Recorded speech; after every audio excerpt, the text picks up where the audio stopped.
Sí.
Buenas, bienvenidas a todas las personas que se van sumando a este ciclo de eventos que denominamos Cuidar en tiempos de pandemia, a este episodio 1, que vamos a tratar de explorar las experiencias de cuidados en los territorios.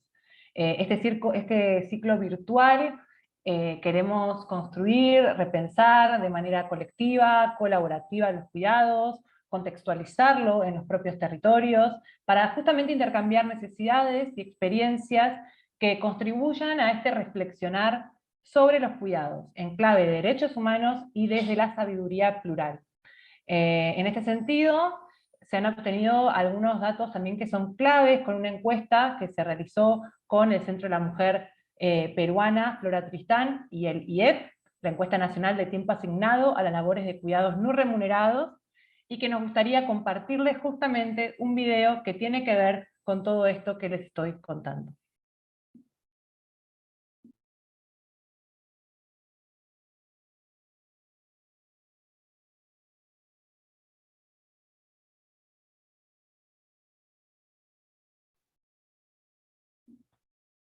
Creo que ahí estamos preparando el video, que no se lo pueden perder, porque realmente nos trae cosas muy interesantes de la encuesta y también de cómo pensar los cuidados, ¿no? Cómo los pensamos, desde dónde los pensamos. Así que mientras vamos preparando el video, entonces vamos adelantando un poco estas palabras de apertura de este ciclo que con tanto amor hemos pensado, y le vamos a dar justo, la tenemos a Alejandra Alaiza también aquí con nosotros, con nosotras, responsable país de Oxfam en Perú. Así que le quiero dar el micrófono a Alejandra para que nos dé unas palabras también de apertura, y ya luego iremos con el video que también, Ale, te compartimos a que puedas quedarte a mirar el video y después podemos charlar sobre eso. Gracias, colegas, gracias, amigos, amigas, amigues, y a todos los que nos acompañan el día de hoy. Desde Oxfam, en nuestra apuesta en la lucha contra las desigualdades, desde hace ya algunos años, hablar de economía feminista y hablar de economía del cuidado ha constituido una apuesta central de una mirada transformadora sobre la justicia de género y las oportunidades para todas las mujeres. En el Perú, la pandemia no solamente develó lo atroz de la desigualdad, sino que mostró e implicó para las mujeres un retroceso en sus oportunidades y en sus expectativas de manera brutal. La carga de cuidados durante la pandemia empujó a muchas mujeres a avanzar, a retroceder el avance que se había tenido en los últimos 10 años. Los costos no son pocos, y los impactos de la carga de cuidados y el reconocimiento del trabajo de cuidados está hoy sobre la mesa a propósito de la crisis que la pandemia nos ha mostrado. Sin embargo, la crisis de cuidados es previa. Y desde Oxfam tenemos una apuesta, y estamos aprendiendo junto a las organizaciones que entender qué cosa es cuidados es hablar de bienestar y es hablar de reproducción de la vida. Estamos muy contentas de poder compartir con ustedes esta mesa junto a líderes, lideresas sociales que desde los territorios y desde experiencias diversas han tenido un liderazgo muy particular en defensa de la vida, lo tienen desde la experiencia de la salud, de la identidad y de la defensa de la tierra y el territorio, dimensiones centrales para la reproducción de la vida y el bienestar. La discusión de cuidados requiere que repensemos un sistema nacional de cuidados que tiene no solamente que pensar en una política pública nacional y una inversión para los servicios esenciales para la reproducción de la vida, sino que tiene que reconocer a la diversidad de los impactos que tiene la carga de cuidados para las mujeres, una manera de ser y hacer esta política pública. Estamos muy comprometidos desde Oxfam en este camino. Estamos muy agradecidas con las expositoras del día de hoy, no solamente con su presencia, sino estamos muy agradecidas con ustedes por el liderazgo que vienen teniendo hoy cada una de ustedes en sus comunidades, y queremos por eso habilitar este como un espacio para ustedes y para otras, para que podamos discutir juntos y construir juntos un camino de economía para la vida que tiene que tener los cuidados en el centro. Muchas gracias. Gracias, Ale, por tus palabras. Nos hacen reflexionar un montón sobre esto del bienestar. No se puede hablar de bienestar sin hablar de cuidados, no se puede hablar de cuidados sin hablar de bienestar y de sostenibilidad de las vidas, ¿no? Así que, bueno, creo que ahora sí tenemos el video ahí preparado, porque nos parece muy importante también darle a conocer algunos números, algunos datos muy claves para entonces poder entender un poco más de qué hablamos cuando hablamos de cuidados, ¿no? También. Que obviamente no vamos a acabar esa conceptualización en este momento, pero la idea es justamente generar esa reflexión. Así que mis compañeras van a estar proyectando el video de los datos de la encuesta.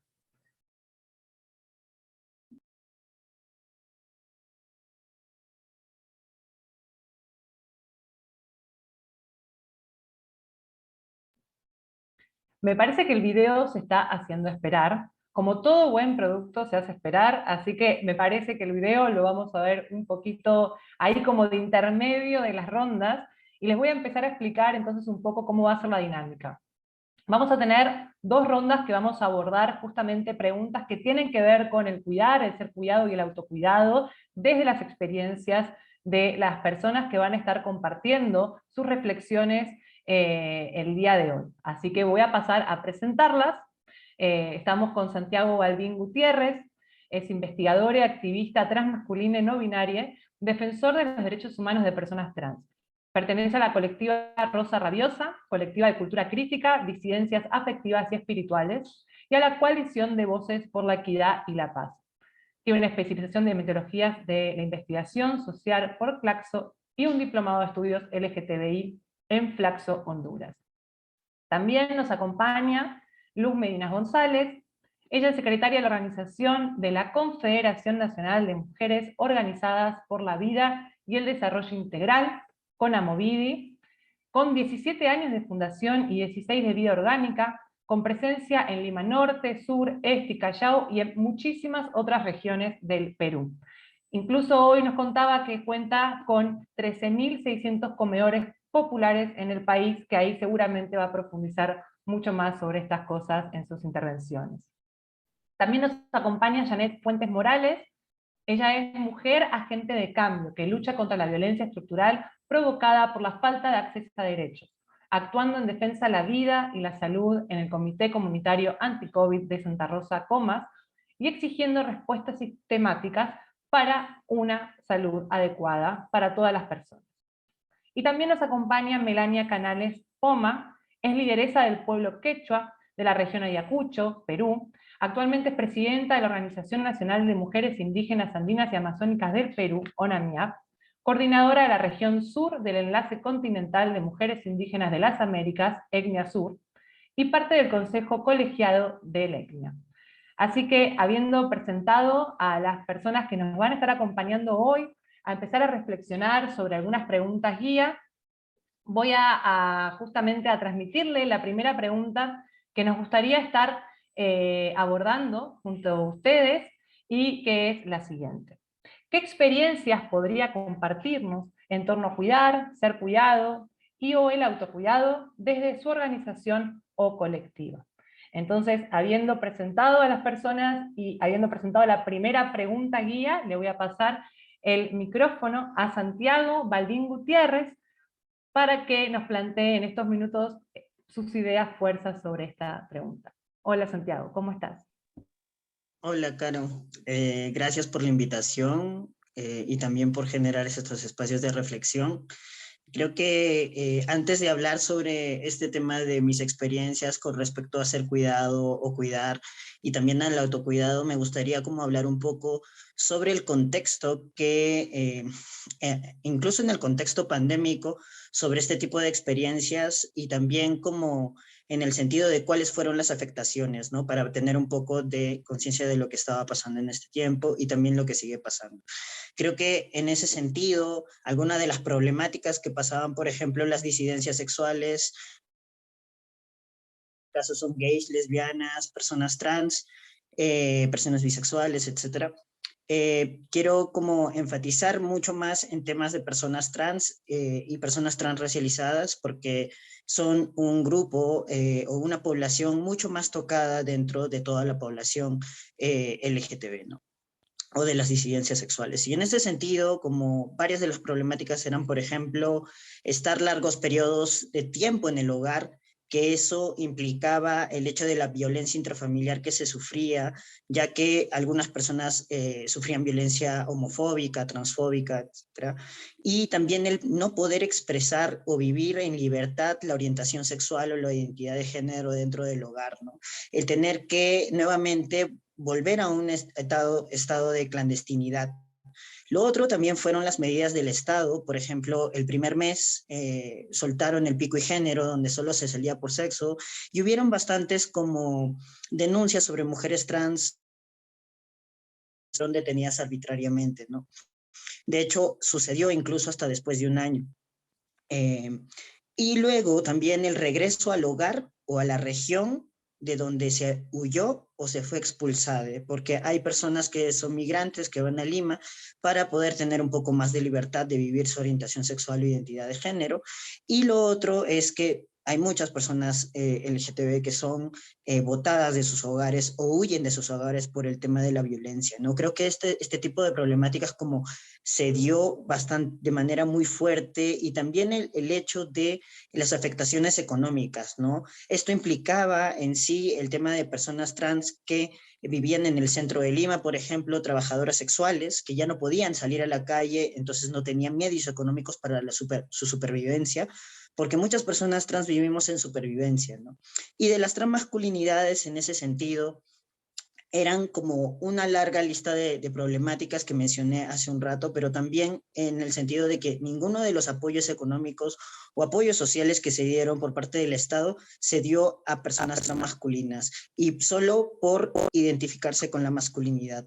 Y creo que eso es un sentido muy importante en el hablar de que somos personas trans, ¿no? Y creo que ahí un poco la invisibilización se tuvo en ese sentido. Y lo otro también pasó en temas de violencia de pareja, entre lesbianas, entre hombres gays, y el desabastecimiento de retrovirales, ¿no? De los tratamientos de VIH que de hecho hizo que hubiera muchas muertes, no necesariamente por COVID, sino por justamente no tener este tratamiento.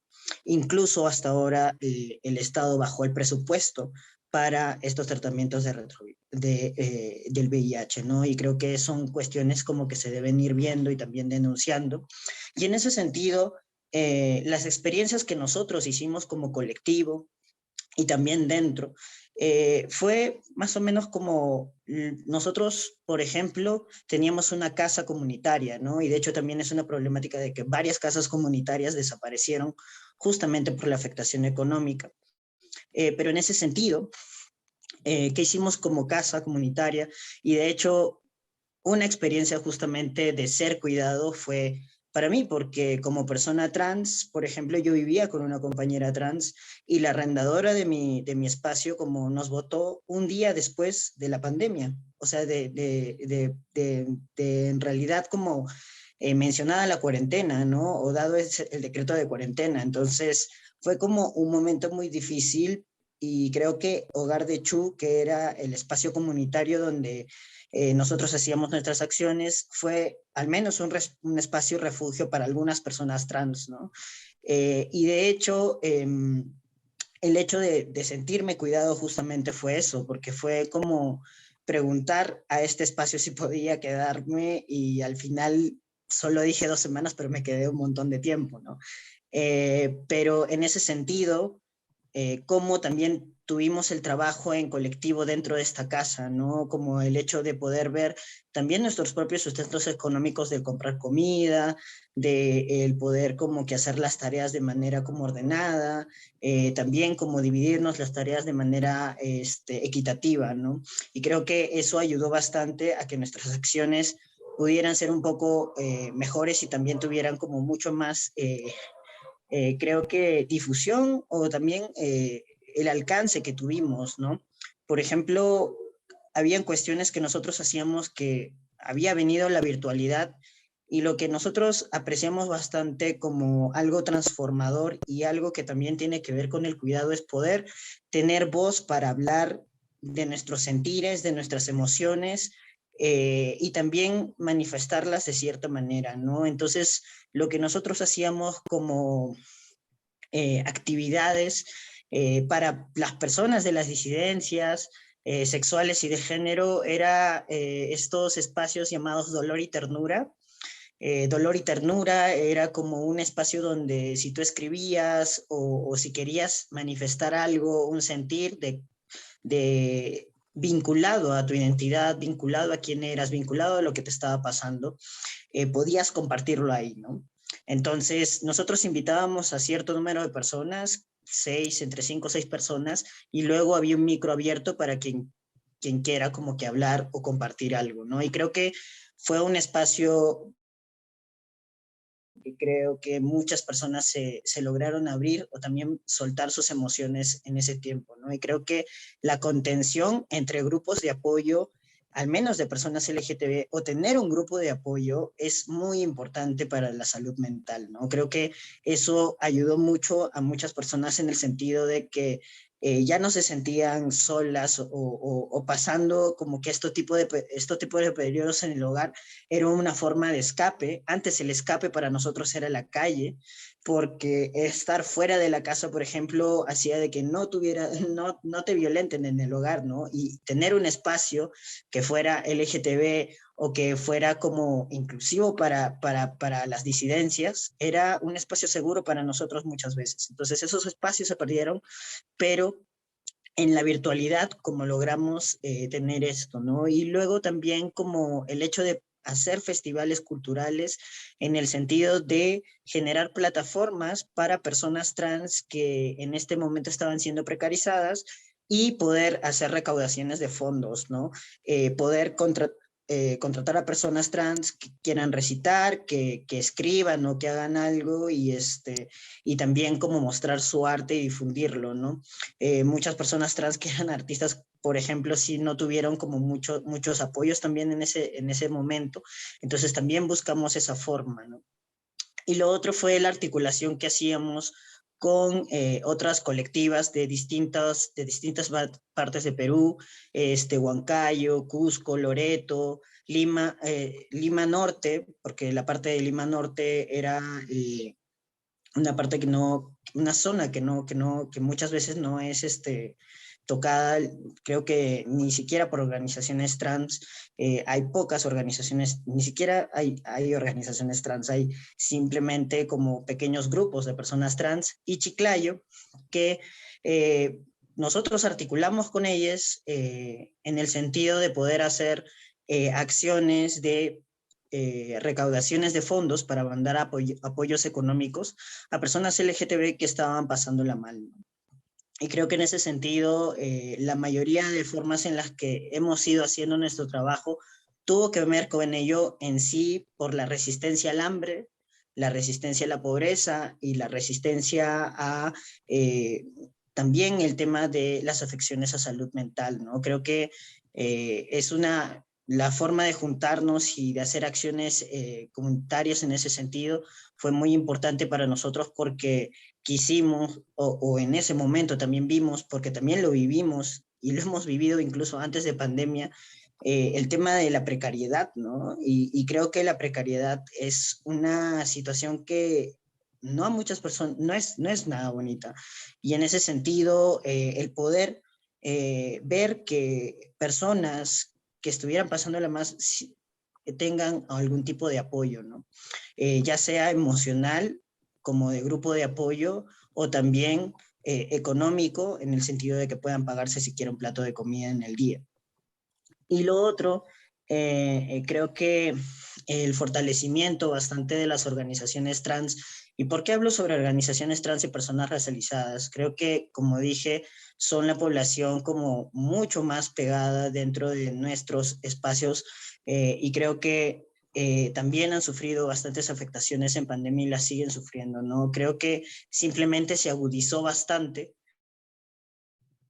las evidencias, muchas veces incluso hasta requieren que digamos cuántas muertes existen para recién preocuparse, incluso ni siquiera con las muertes, ¿no? Porque creo que hubieron bastantes muertes también en pandemia y no se logró nada. Y creo que la justicia también es un tema que es algo todavía que no se cumple en el Perú. Y otra cuestión más importante que ahorita venimos haciendo es el apoyo a las ollas comunes en San Juan del Lurigancho, ya que ahí tenemos personas que estamos activando. De hecho, cuando perdimos la casa nos desplegamos por varios lugares de Perú. Yo estoy en Huancayo, mis compas están en Lima, otra compañera trans está en Cusco. Entonces, el hecho de poder apoyar en las ollas comunes implicaba justamente el hecho del derecho al alimento, ¿no? Que creo que no, es algo que no se veía tanto por estar muy lejanes a esa realidad, pero creo que es algo que la pandemia hizo que nosotros viéramos y que era algo muy, muy, muy indispensable dentro de nuestros espacios como resistencia, ¿no? Resistencia también a vivir una vida digna. Y creo que en ese sentido, como esos fueron como más o menos las actividades y acciones que nosotros venimos haciendo, porque venimos haciendo y también hay un tema de incertidumbre con respecto al tema de la pandemia o las cosas estamos actuando justamente debido a cómo está pasando, ¿no? Porque las acciones muchas veces generan incertidumbre, pero también mucha creatividad para poder seguir resistiendo. Y creo que hasta ahí voy y gracias por escucharme.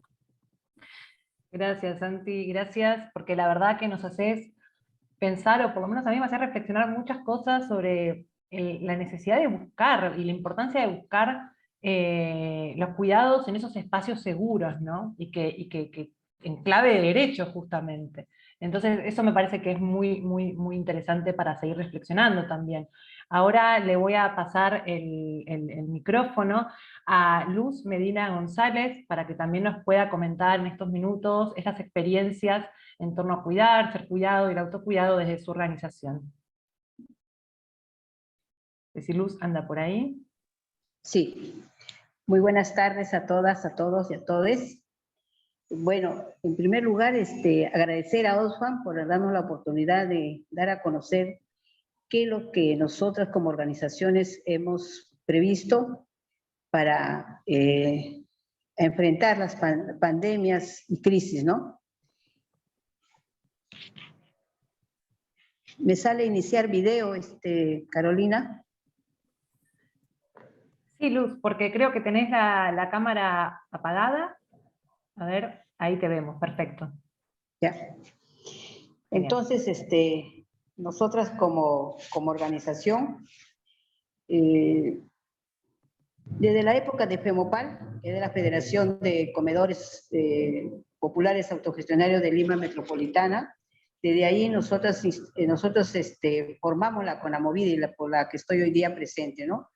En la época de nosotras, cuando recién iniciamos, enfrentamos una crisis económica y por eso que nacen los comedores a raíz de esta crisis. Y luego también nosotros hemos enfrentado la crisis de la pandemia del cólera. También nos organizamos de una manera para trabajar articuladamente con el Ministerio de Salud y pudimos lograr de que esta pandemia pues se erradicara, ¿no? Porque dentro de nuestras propias comunidades había un temor que en los comedores posiblemente se diera a los contagios, pero no fue así, porque nosotros nos organizamos de tal manera como promotoras de salud y pudimos salir a capacitar, a hacer trabajo de prevención para poder lograr que esta pandemia no afectara a las familias, sobre todo a las familias más vulnerables, que eran las familias a quienes atendíamos. Así que por esa razón, nosotros también hicimos, inclusive preparamos a las mujeres para que hagan sus propios afiches donde se hacían recomendaciones, ¿no? Esas son las crisis que hemos enfrentado y ahora actualmente nosotras como organización estamos en las zonas urbanas y rurales.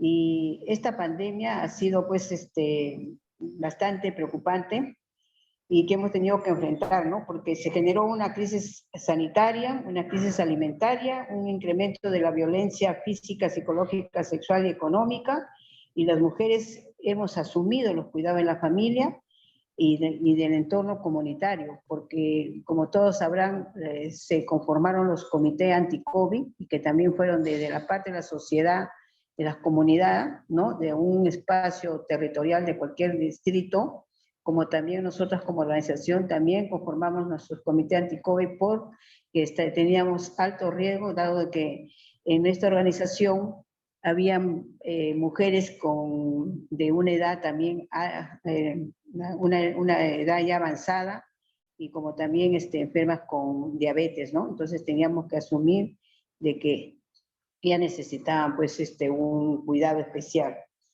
Sin embargo, este trabajo de las mujeres es poco visible y reconocido y mucho menos retribuido, porque ya como todos sabemos, este trabajo lo hacemos de una manera voluntaria, ¿no?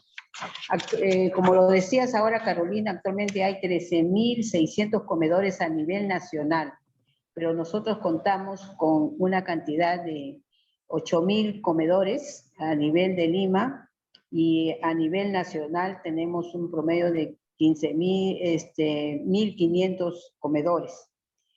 Esto viene funcionando gracias al trabajo no remunerado que realizamos al menos 3 mujeres en cada uno de nuestros comedores. Esto nos trae un significado de 40.000 mujeres por día se movilizan para brindar servicio alimentario a más de 1 millón de personas del barrio y de la comunidad. Están involucradas ellas en la cadena de apoyo y dan respuestas sanitarias desde los territorios, las organizaciones mismas y las familias en la prevención de la violencia de género y familiar y en el acompañamiento a víctimas que se han incrementado en el contexto de COVID-19, ¿no? Que como todos sabemos fue un impacto tan rápido de que la población se enfermó y nosotros tuvimos que afrontar, atender a la comunidad porque realmente los recursos económicos no alcanzaban. Es decir, a pesar de las condiciones de vulnerabilidad que teníamos, se agudizó en la pandemia, las mujeres seguimos en primera línea. ¿Por qué? Porque fuimos las que asumimos el tema de la atención en el hogar, a los enfermos,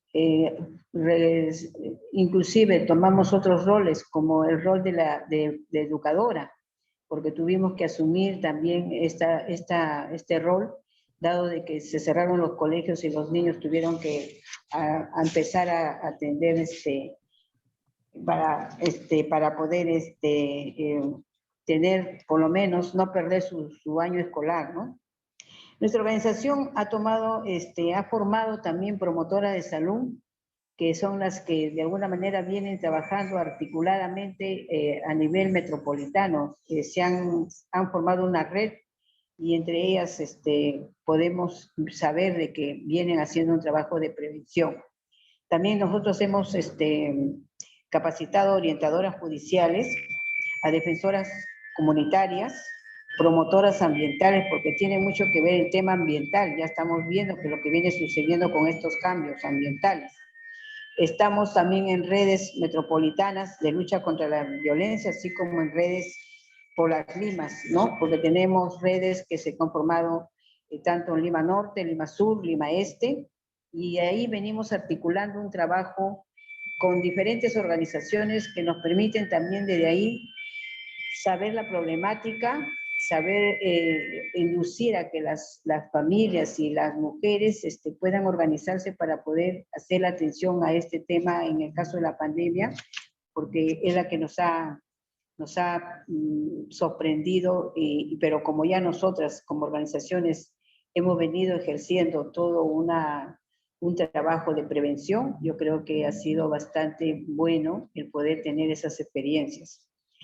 Nosotros no solamente estamos en la línea principal de alimentación, sino también en otras actividades donde se han conformado estos comités anti-COVID, y que eso también ha permitido hacer un trabajo de prevención, visitar las casas de las socias, ver quién ha tenido, con un oxímetro que pudimos de una manera obtener desde el Ministerio de Salud para poder tomar el tema de oxigenación a las personas, ¿no? Y eso también nos permitió prevenir que no las mujeres de los comedores no sufrieran mucho esta pandemia en el sentido de las muertes que se vino, ¿no? Hemos tenido, sí, muchas mujeres que han fallecido, pero qué cosa, el contexto que teníamos era bastante preocupante porque no había oxígeno, no había los medicamentos adecuados, no teníamos vacunas, no se hacía un trabajo de prevención desde parte del gobierno central, porque realmente estábamos desorganizados totalmente, ¿no? Ya todos sabemos qué es lo que ha venido sucediendo en todas estas etapas desde que se inicia la pandemia. Por eso nosotras estamos siempre al pie de qué podemos asumir y qué podemos también no solamente hacerlo desde las mujeres de los comedores, sino a las mujeres que están en las zonas comunes, porque de alguna manera ellas también están realizando lo que nosotras hemos realizado a raíz de nuestra iniciación como organización. Entonces hemos venido apoyando, canalizando alimentos para ellas y poderles subir, sobre todo en las zonas altas, ¿no? En las zonas altas, porque en las zonas urbanas ahí están los comedores, pero en las zonas altas no existen comedores, y sobre todo porque los gobiernos locales no se han podido organizar o de repente tomar la responsabilidad de cómo ir mejorando estos comedores que existen y cómo hacer una supervisión, cómo mejorar el abastecimiento de alimentos y todo aquello que se tiene que considerar desde un gobierno local, porque como estamos descentralizadas, ya no es lo mismo cuando venía directamente del gobierno central, que también era una problemática porque desde ahí se creó un clientelaje político que realmente afectó a las organizaciones. Entonces, pero nosotras aún así estamos organizadas para poder asumir cualquier tipo de pandemia y ahora se ha demostrado y se ha evidenciado que los comedores eran parte importante, ¿no? Y no sé, Carolina, si podemos seguir en la segunda parte con las propuestas que tenemos nosotras. Sí, me parece muy importante bueno, que sí en la segunda parte podamos entrar de lleno a eso, y me parece muy bueno esto de cómo nos organizamos para sostener la pandemia también, ¿no? Me parece muy, muy interesante esa última reflexión, y cómo las mujeres tuvieron que adaptarse y adoptar varios roles al mismo tiempo, ¿no? con la pandemia. Ahora le voy a pasar el micrófono a Janet Fuentes Morales, que también nos va a comentar un poco desde su organización, desde los comités, cómo fueron experimentando esto de ser cuidados y el autocuidado. Muy buenas tardes a todas las compañeras y compañeros que están ahora en línea y que estamos impulsando o queriendo conversar sobre un tema tan importante como ha sido la participación de las mujeres en esta pandemia, ¿no? Que golpeó muchísimo. Yo vivo en Comas, en Santa Rosa. Acá en nuestro pueblo estuvimos olvidados del Estado, del municipio, del gobierno local, porque diariamente morían personas y no había la gente se fue a su casa, la gente tenía temor, nosotros los propios dirigentes también hubo momentos en que nos quedamos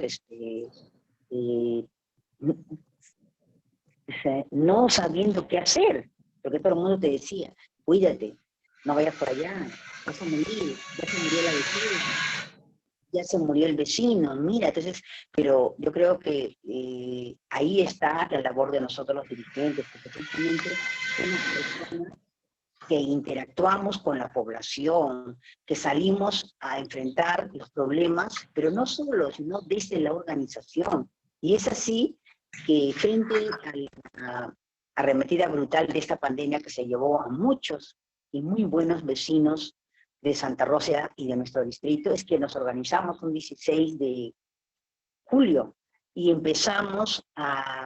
hicimos una marcha dentro del barrio reclamando eso, la atención del Estado, la atención del gobierno local. Y es ahí, cuando salimos en la televisión, recién que todo el mundo mira a Santa Rosa, porque, como te digo, ni mascarillas, no había nada acá. Entonces, nosotros desde el comité somos 2 compañeras mujeres del comité de Anticovid Santa Rosa, y los 3 eran compañeros varones. Comenzamos a articular acciones con la población, ¿no? Han habido acciones desde la organización, y eso ha hecho que nos hagamos visible frente al Estado, frente al municipio, frente a los programas sociales que comenzaron a acercarse a la gente, ¿no? Para ver cómo ayudamos. Es así que hemos hecho varias campañas de despistaje del COVID, con el municipio, con la municipalidad y con el MINSA, ¿no? Y donde ha habido pues una participación muy grande de los vecinos, de las vecinas, porque querían, ¿no? Trabajar cómo enfrentamos la enfermedad, cómo enfrentamos esta pandemia. Las personas que salían positivas salían con su bolsa de medicina, ha habido un seguimiento desde el MINSA y nosotros éramos los que estábamos monitoreando los casos. Llamábamos al MINSA, teníamos un teléfono, un WhatsApp, donde reportábamos los casos de los vecinos de los cerros, los casos de pobreza extrema, de gente que no tenía que comer.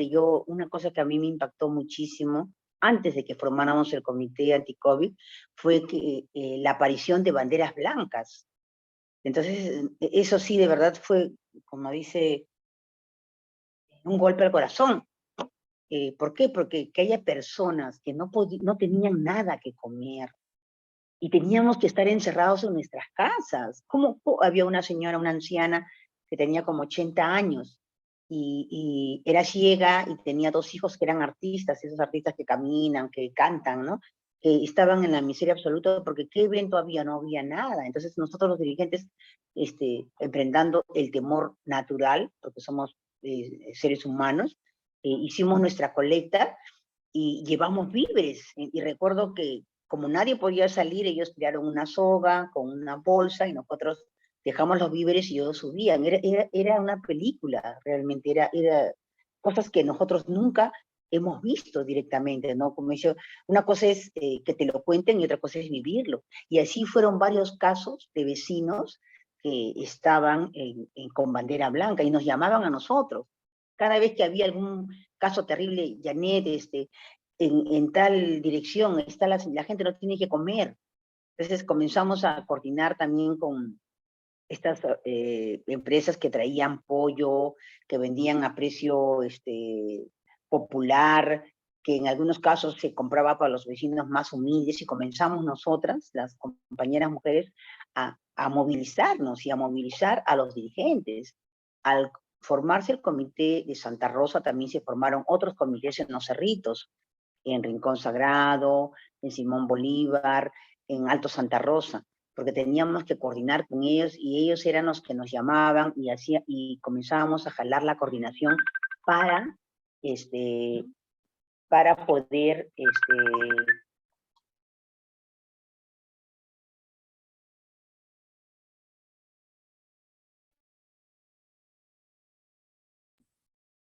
Creo que a Janet la perdimos porque no estoy escuchando. Por momentos.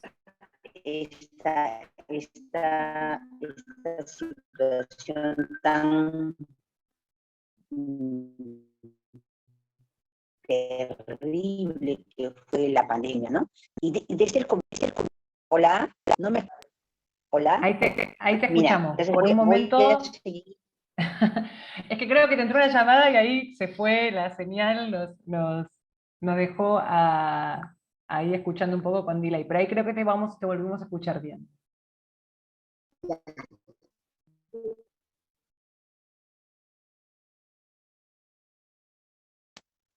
sí, ¿qué acciones de cuidado a nuestros vecinos? Porque, pero los dirigentes sí teníamos que salir, sí teníamos que interactuar, sí teníamos que tocar la puerta del vecino. Cuando había, y una cosa dolorosa que hasta ahora nunca se nos va a olvidar es ver los cadáveres que llegaban envueltos en cinta, en esa cinta, estaban 5 minutos en la puerta y se los llevaban. Y los vecinos tenían temor de salir. Entonces, ¿cuántas personas despedían a su ser querido? 4, 5. Entonces, han sido momentos muy duros, muy difíciles para las personas, para nosotros ver morir a nuestros seres queridos, a nuestros amigos, a nuestros compañeros. Fue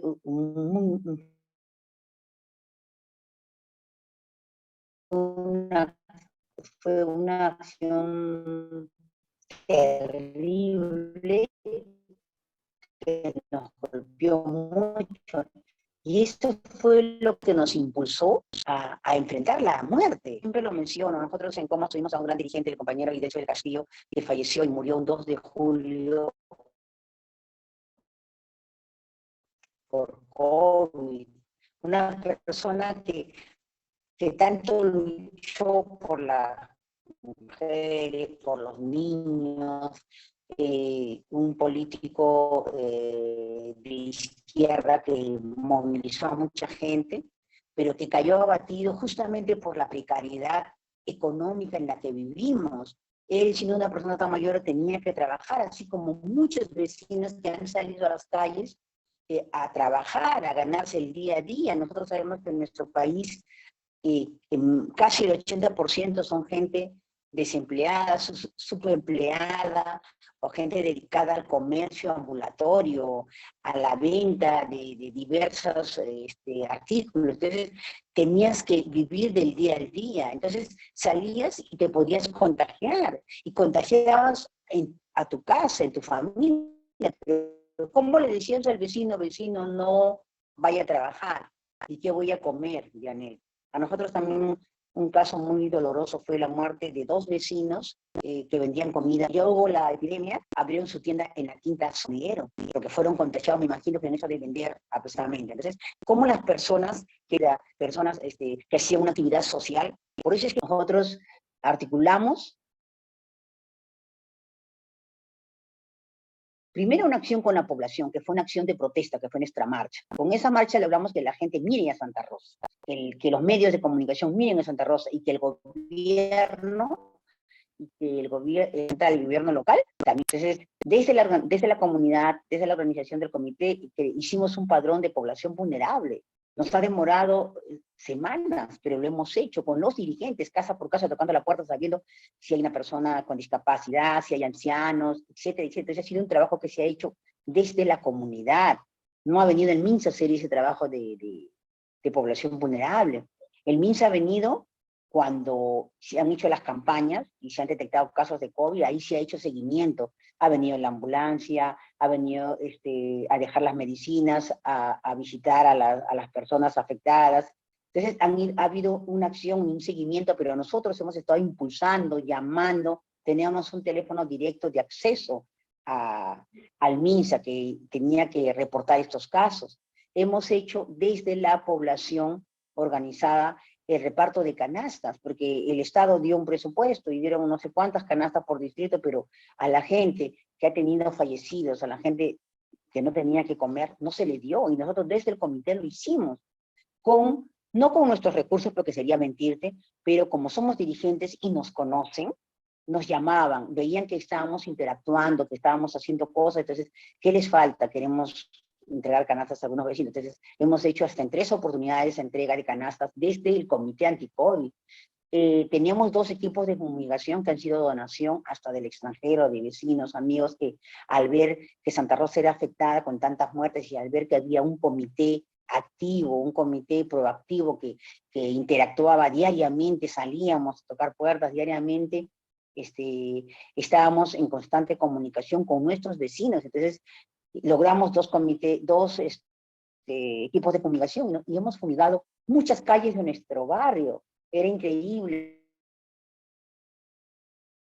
con el mameluc, con todos los protocolos de seguridad, pero lo hemos hecho desde la organización. Nunca vino la municipalidad a fumigar nada en Santa Rosa, nosotros lo hemos hecho, ¿no? Se han entregado mascarillas, más de 20.000 mascarillas que nos dio la municipalidad. ¿Por qué? Porque también la municipalidad ha tenido fallecidos, algunos trabajadores han muerto para esta. Entonces, aquí había un equipo organizado, entonces con ese equipo organizado podíamos llegar a los cerros, y se ha demorado porque era sábado y domingo visitar desde la mañana hasta la noche, entregando un blister de 10 mascarillas por casa, por familia o por persona. Entonces, ha habido un trabajo sostenido y visible. Por eso es que Santa Rosa sirvió como algo así como un grupo motivador para que en otros distritos la gente se motive y quiera y forme también su comité anti-COVID, ¿no? ¿Por qué? Porque nosotros enfrentamos a la muerte. ¿Cómo la enfrentamos? Desde la población organizada, porque un dirigente hace eso, ¿no? Un dirigente no puede solucionar los problemas solo. Tenemos que articular con nuestros vecinos y tenemos que articular con el Estado, con los funcionarios, porque para eso ellos están en ese lugar, para que nos ayuden a solucionar los problemas de nuestra comunidad y de nuestros vecinos. Y realmente esta pandemia nos afectó tanto que al ver morir a tantas personas, nosotros dijimos, tenemos que hacerlo, tenemos que hacer cuidándonos, protegiéndonos, pero tenemos que luchar por la vida. Yo creo que la vida es el fin supremo de la sociedad, ¿no? Y nosotros hemos articulado y hemos defendido la vida porque no podíamos ser indiferentes. Y de toda esta tragedia que fue la pandemia, que nos ha costado tantos muertos a nivel nacional y a nivel del mundo, yo creo que logramos algo muy importante, revitalizar la organización, darle vida orgánica, porque las organizaciones de sobrevivencia siempre están, el comedor, el vaso de leche, porque tienes un bien que entregas, tienes un alimento que das a la gente, pero las organizaciones vecinales, los grupos deportivos, hay muchas organizaciones, cuando llamamos a una asamblea vecinal, no, pero ¿para qué vamos a ir si ya tenemos agua, tenemos pista, tenemos luz? No, ya no, ¿para qué te vas a organizar? Por gusto. Pero miren, de todo lo malo que fue esta pandemia tan cruel, nuevamente nos miramos frente a frente. Antes no sabíamos cómo se llamaba el vecino que vivía a la espalda de mi casa, y ahora sabía los nombres de todos nuestros vecinos, corríamos por acá. Nuevamente los lazos de la solidaridad, el amor a nuestros vecinos, el amor a la gente que necesita, nos movilizó y salimos. Entonces articulamos una organización que ahora sigue en pie, porque ya estamos incorporando otras demandas y nosotros creemos que estos comités anti-COVID deben de transformarse en comités de salud, porque la pandemia está pasando o pasará, pero ya hemos logrado una ligación con las autoridades y una ligación con la población, con la comunidad. Entonces tenemos que desde este esfuerzo humano que se ha hecho, grande, esta confusión de vecinos, de dirigentes, tiene que seguir. Entonces tendría que seguir trabajándose desde los comités locales de salud.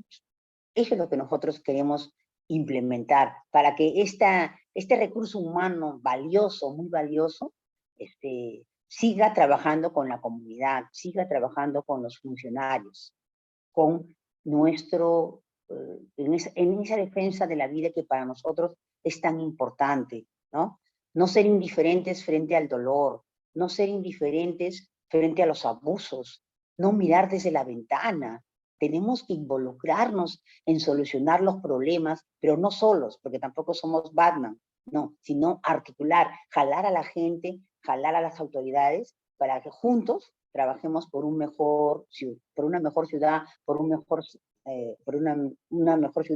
un mejor país y por un mundo mejor para todos los seres vivos. Esa es la apuesta que nosotros, desde nuestra organización del Comité Anti-COVID Santa Rosa, seguiremos luchando y trabajando por la vida. Muy clave, Janet, lo que nos contás, y me hace como también hilar muchísimo lo que vienen contando tanto Santiago como Luz, de la importancia y lo fundamental que es este tejido comunitario para poder abordar, ¿no?, estas necesidades de cuidado, porque en definitiva también son necesidades de cuidado. Entonces me parece que es muy clave como ese tejido comunitario, traerlo, y ahora en la segunda ronda, ahí para profundizar más en esto que nos contabas recién al cierre, ¿no? Me parece que va a ser muy interesante la segunda ronda de preguntas.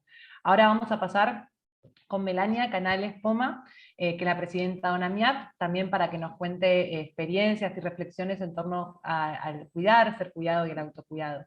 Melania, ¿cómo estás? ¿Cómo estás? Buenas tardes. Alimpuncha o cacho la palayquichita, chailao pillido tarigosconata. Bueno, saludando siempre en mi idioma, que en la Gran Lima está nuestro idioma, pero ya no hablan nuestro idioma. Y estamos en esa propuesta de revalorar lo que es nuestro. Pues bien, yo quisiera, a raíz de la pregunta, decir, bueno, como mujer indígena, como mujer originaria, como mujer quechua, ¿no?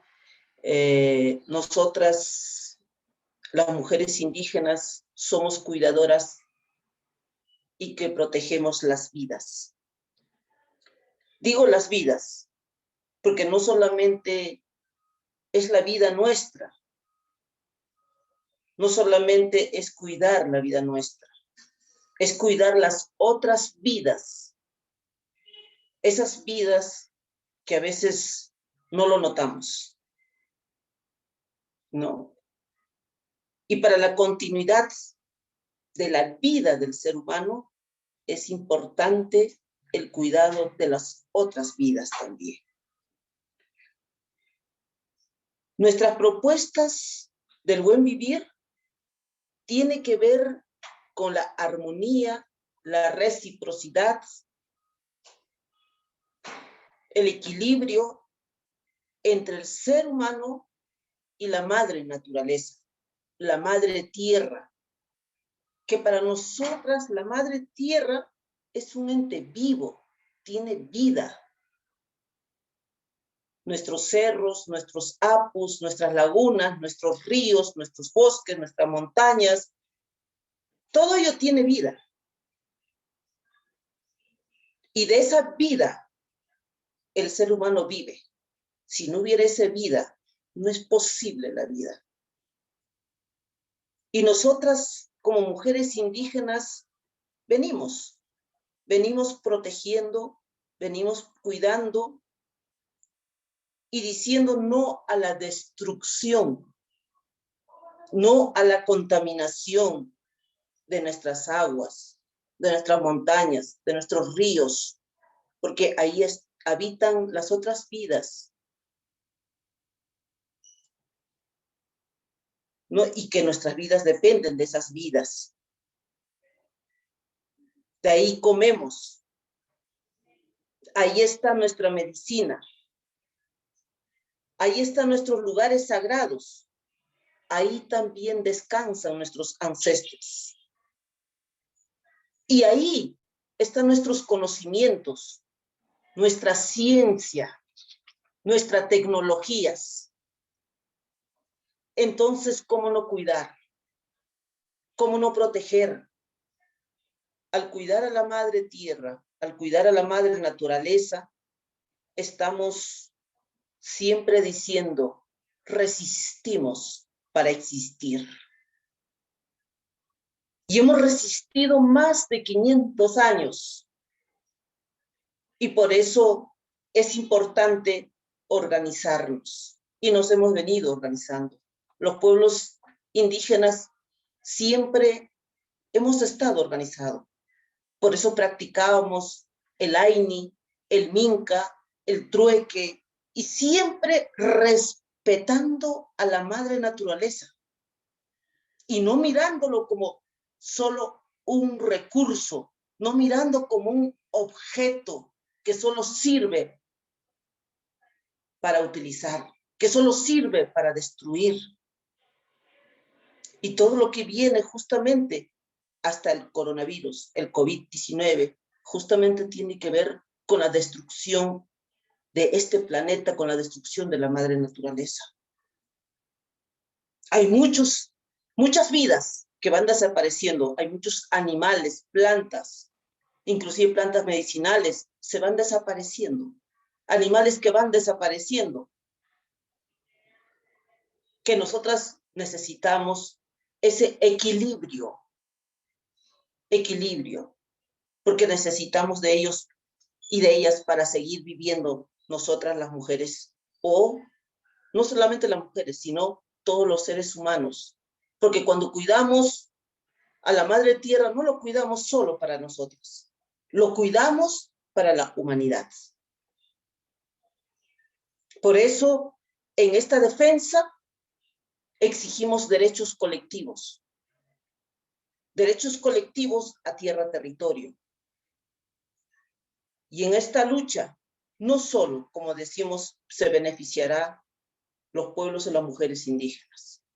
Además, nosotras, organizadas, visibilizamos las múltiples violencias que vivimos como mujeres indígenas, que vivimos en nuestros propios pueblos indígenas, y que vivimos también, como decimos, el machismo, ese machismo que está instalada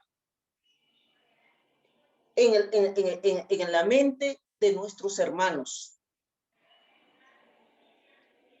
Y también hacia afuera vivimos el racismo, porque hablamos otro idioma, porque nos ponemos sombrero, o porque somos de otro color, nos violenta. El colonialismo, que es permanente, ese colonialismo que solo piensa destruir la madre naturaleza, ese extractivismo que solo piensa destruir a la madre naturaleza, que ahí está la vida, que ahí está nuestra tranquilidad, que ahí está nuestro bienestar. Pero cuando aparecen gente, personas extrañas destruyendo nuestros cerros, destruyendo nuestros ríos, ¿cómo no levantar la voz? ¿Cómo no hablar y decir? ¿Cómo no denunciar cuando permanentemente nos dicen,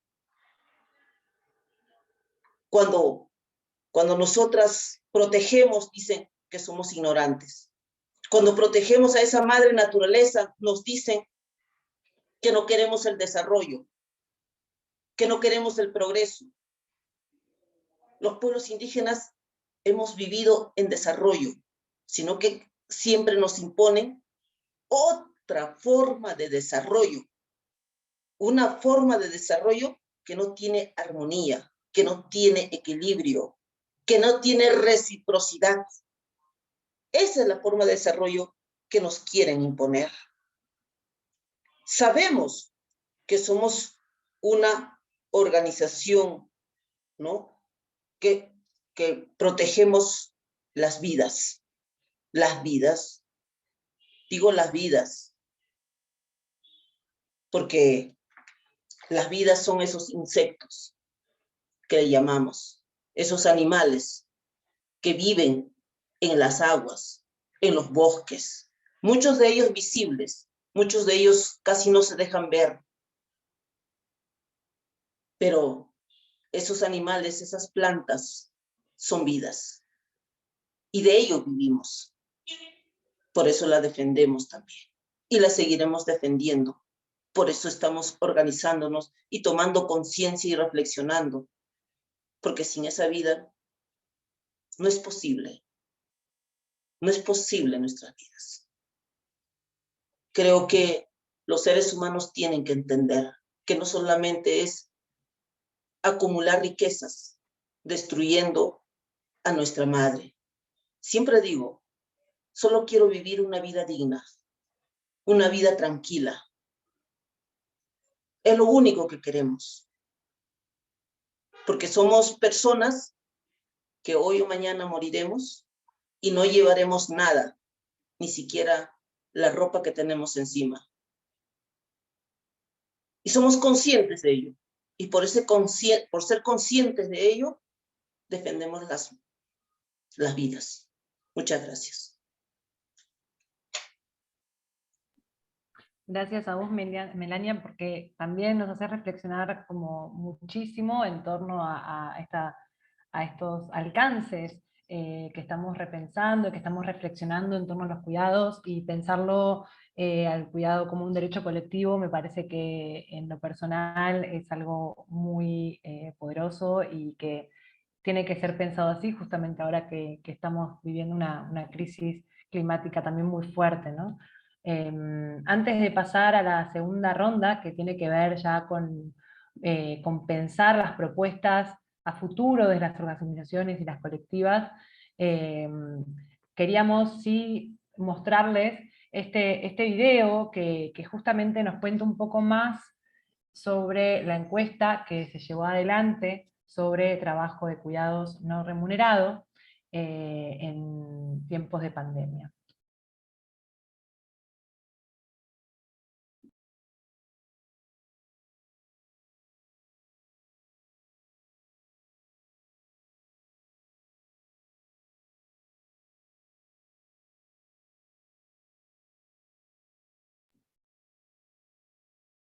Y ahí vamos a tener un poco de paciencia para ver el video que se está compartiendo.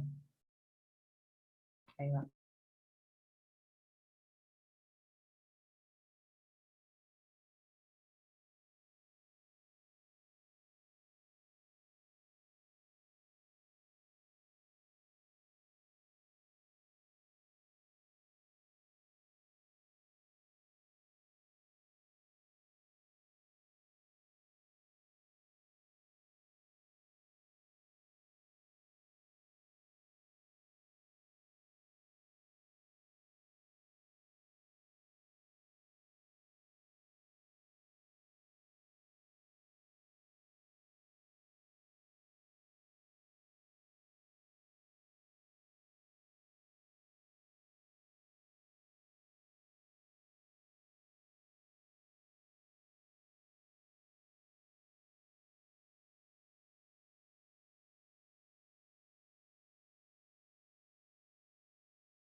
Bueno, me parece que el video se está haciendo desear porque lo vimos, pero no lo escuchamos. Así que ahí vamos a arreglar los problemas técnicos para poder efectivamente escucharlo.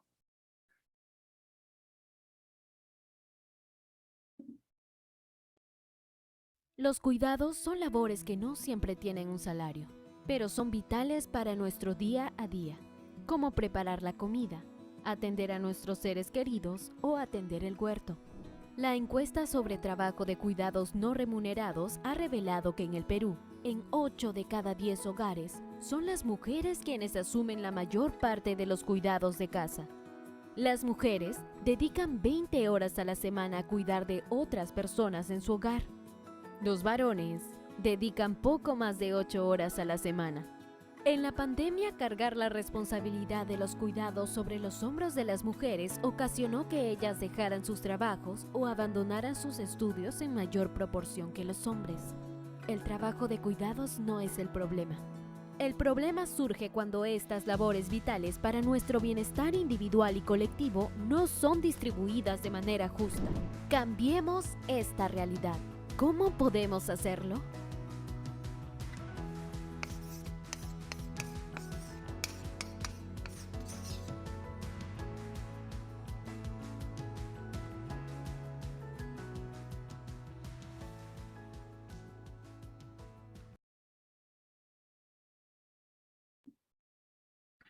Bueno, ahora sí, habiendo observado el video, justamente esa pregunta tan clave, ¿no? ¿Cómo podemos cambiar esta realidad que muchas veces sobrecarga, sobre todo a las mujeres?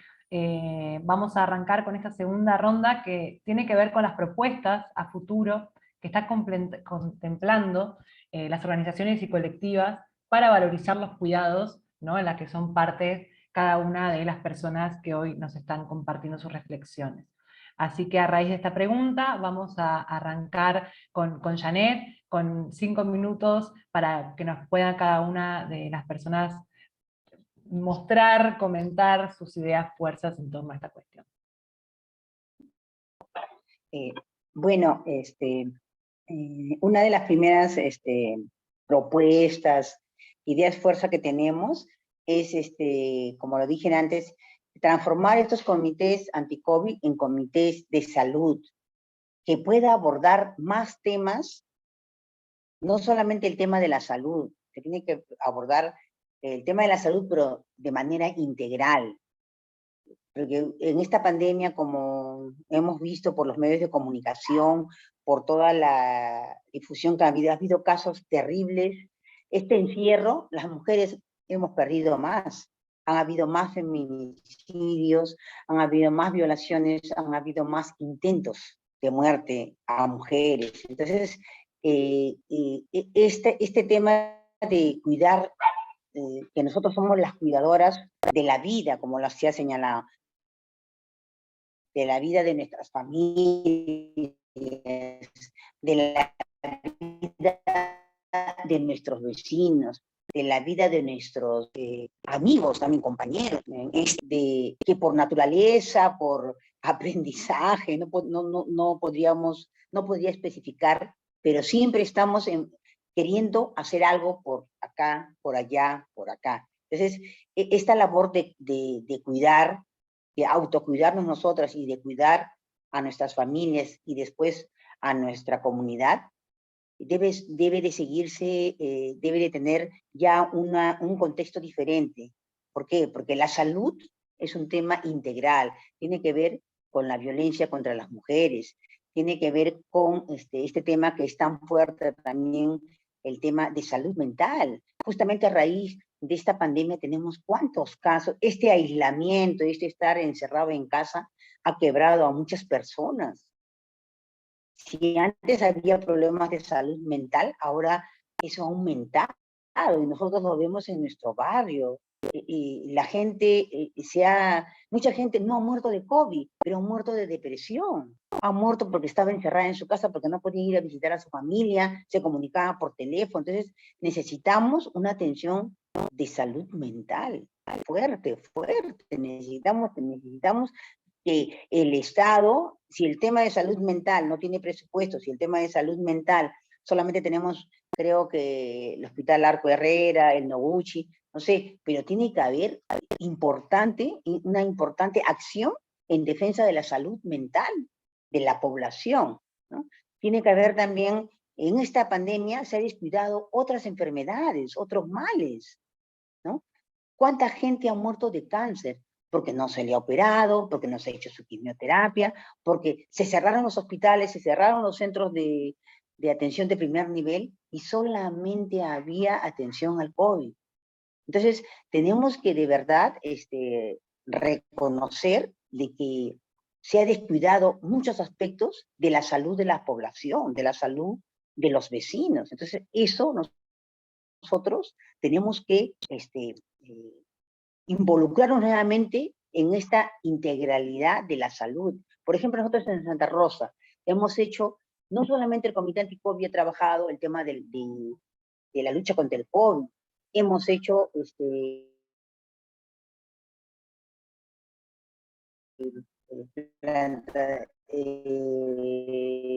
hemos plantado árboles, en los cerros se han hecho una labor a que la gente siga vulnerables.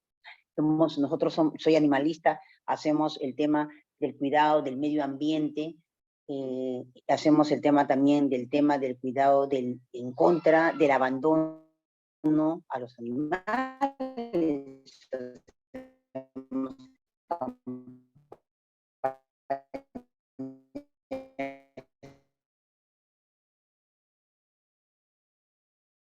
nuestra, es de todos. Entonces, ¿por qué no? Que no porque sea es un animalito, tiene que ser botado, tiene que ser muerto por diferentes, como supuestamente los animales que ensucian la comunidad.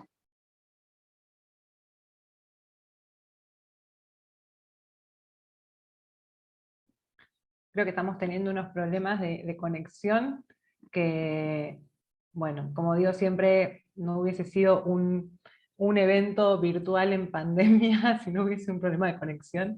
Así que ahí creo que A ver, volvió hola. Janet. ¿Ahí te escuchamos? Sí, Sí, ahí para también, que... claro, ya, ahora sí. Entonces también hemos, como una propuesta es la recuperación de los espacios públicos. Acá en nuestra comunidad y en todos sitios hay lugares locales comunales que están en manos de A, B, C, D y no realmente en manos de la comunidad. Entonces, la recuperación de los espacios públicos, la recuperación de las áreas verdes, la recuperación de un ambiente saludable, es una tarea también nuestra, porque si cuidamos la vida, todo esto es una integralidad. Entonces, creemos que siempre tenemos que seguir articulando para vivir en una sociedad más justa, para vivir en un ambiente saludable, pero no puede haber un ambiente saludable si hay mujeres golpeadas, niños golpeados, animales abandonados, animales siendo asesinados. Entonces, todos tenemos que comprometernos en la defensa de la vida. Las familias, los dirigentes, las autoridades, para juntos articular y luchar. Y en esta pandemia ha sido lo que más, que la gente ha muerto por no tener dinero. Ha muerto por no tener 5.000, 10.000 soles para comprar un balón de oxígeno. Y eso nos duele, porque se ha priorizado el dinero. ¿Quiénes se han beneficiado en esta pandemia? Las clínicas privadas, las grandes farmacéuticas. Un paracetamol que costaba 1 sol, llegó a 10 soles, etcétera, etcétera. ¿Cómo el Estado ha protegido la salud de la gente? Janet, creo que te estamos perdiendo de nuevo, como hay mucha interferencia.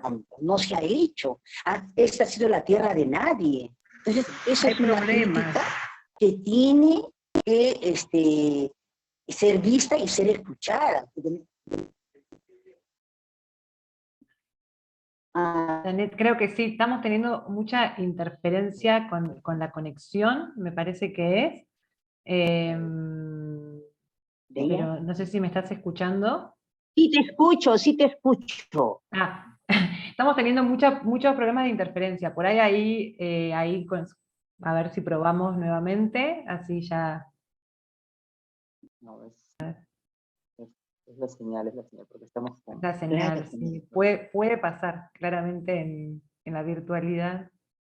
Sí, es que yo vivo a 3 cuadras de la pista en un cerrito, y yo no sé cómo hay cerritos que son a 20 cuadras de la avenida principal y sí tienen línea, y yo que estoy a 3 cuadras, no tengo señal, lamentablemente es un problema . Bueno. Pero bueno, si querés, comentanos como para cerrar la idea de esta pregunta, igualmente después vamos a hacer una ronda de preguntas, entonces por ahí podés profundizar más en este último punto. Ya, perfecto, está bien.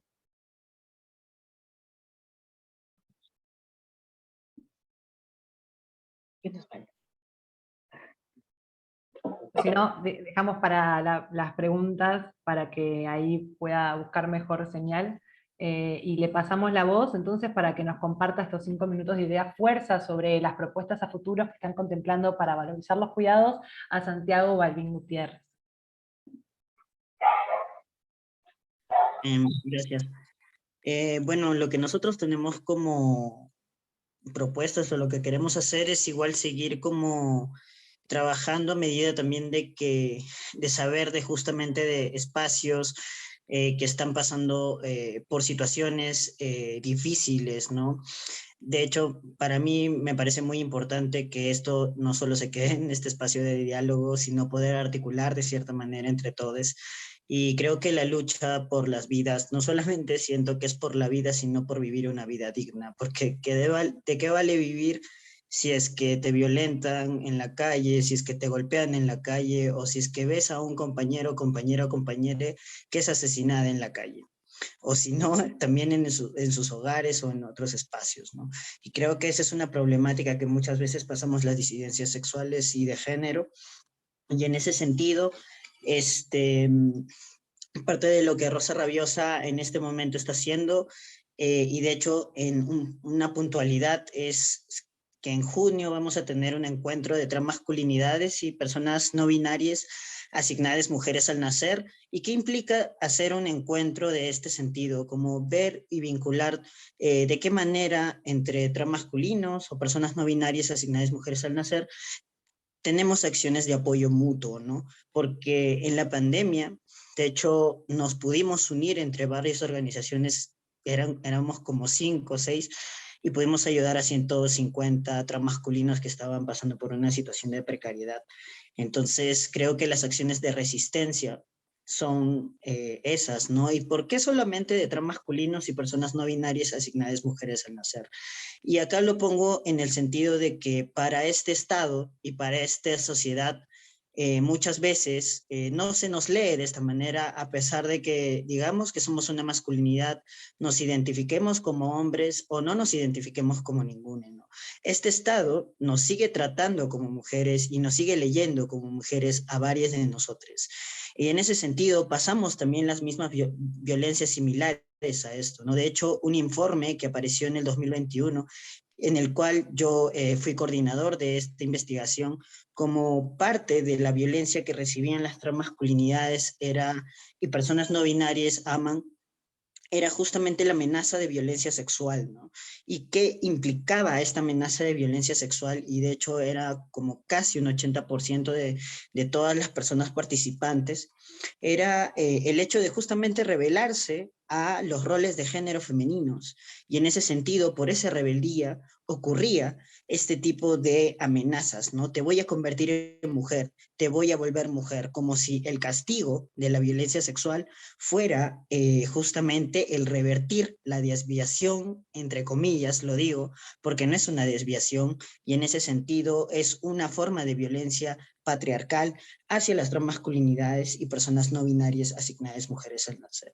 Y por ello también cómo vamos a realizar este tipo de encuentros, ¿no? En el sentido de poder generar afinidades entre nosotros, conocernos, porque incluso hay muchas personas transmasculinas y no binarias que no saben cómo explicar su propia realidad o cómo incluso explicárselo a otras personas, y es muy importante tener este tipo de espacios, no solo como grupo de apoyo, sino también como fortalecimiento y recibir información sobre nosotras mismas. Y también el hecho de poder contar nuestras propias historias, ¿no? Creo que el feminismo en ese sentido ha sido muy clave en estas acciones de poder contar nuestras historias, porque así nos encontramos con otras personas en esas mismas historias, pero no solamente eso, sino que parte de ello nos ayuda a sanar, porque existen personas que pueden tener respuestas a quizás dudas que otra persona no haya podido encontrar en su vida, ¿no? Y creo que en ese sentido también la validación que se recibe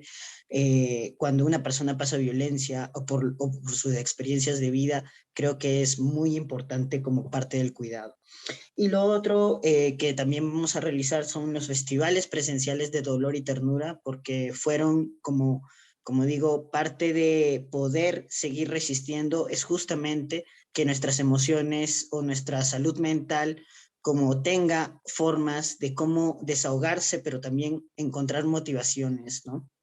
Y en ese sentido, poder también compartir nuestras historias por medio de la poesía, por medio de la escritura, sin necesidad de un tema vinculado a una academia, porque la academia también es algo elitista, sino solamente por el hecho de compartir, ¿no? Compartir nuestras historias y compartir nuestros dolores, pero también nuestra ternura. Y lo otro también que queremos hacer es poder volver a tener nuestro espacio de confabulación, nuestro espacio de resistencia, porque creo que estos espacios o casas comunitarias que han desaparecido justamente en la pandemia por justamente también creo que la denuncia que vienen haciendo las compañeras en el sentido de tener un sistema capitalista, extractivista y neoliberal, que en ese sentido también genera la mayoría de las desigualdades económicas en este país, y creo que justamente un espacio de confabulación, un espacio de reunión para las disidencias sexuales y de género sigue siendo de suma importancia, por el hecho de poder reunirnos, poder organizarnos y también sanar juntos, ¿no? Creo que esas son partes de las cosas que estamos haciendo en Rosa Rabiosa y también como producciones audiovisuales de historias de vida de pandemia. Como poder visibilizar este tipo de las distintas problemáticas que han surgido. De hecho, tenemos una productora llamada Antitodo, que justamente uno de los videos o uno de los primeros videos que hemos presentado es el tema de las ollas comunes en San Juan del Lurigancho, ¿no? Y cómo justamente el tema del derecho al alimento también debe ser un derecho fundamental, y creo que nadie, ninguna persona como debería pasar por hambre o por una situación de no tener alimento en su casa, ¿no? Y creo que esas son algunas acciones que nosotros estamos pensando hacer, y acá lo dejo para las preguntas. Santiago, muchas gracias. Muchas gracias. Me hace pensar en la necesidad de realmente cómo atraviesa todos los derechos a los cuidados, ¿no? Que también traía antes Luz, Janet y Melania, entonces me parece que está muy alineado en ese sentido a este tejido social y comunitario.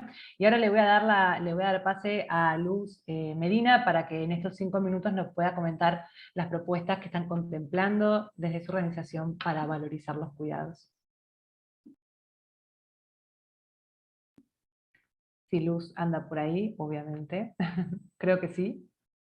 Luz, ¿nos escuchas?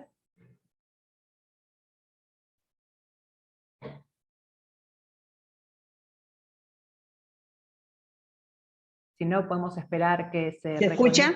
Ahí está, perfecto. Ahí te escuchamos. Bueno, nosotras como organización tenemos varias demandas, ¿no? En primer lugar, garantizar el suministro de alimentos a los comedores populares para brindar apoyo alimentario a las familias que enfrentan el impacto de la pandemia, ¿no? Porque no solamente se ha impactado en las ollas comunes que se ha identificado, sino también en la misma población urbana, que muchos se quedaron sin trabajo y realmente su recurso económico bajó y tuvieron que recurrir a los comedores.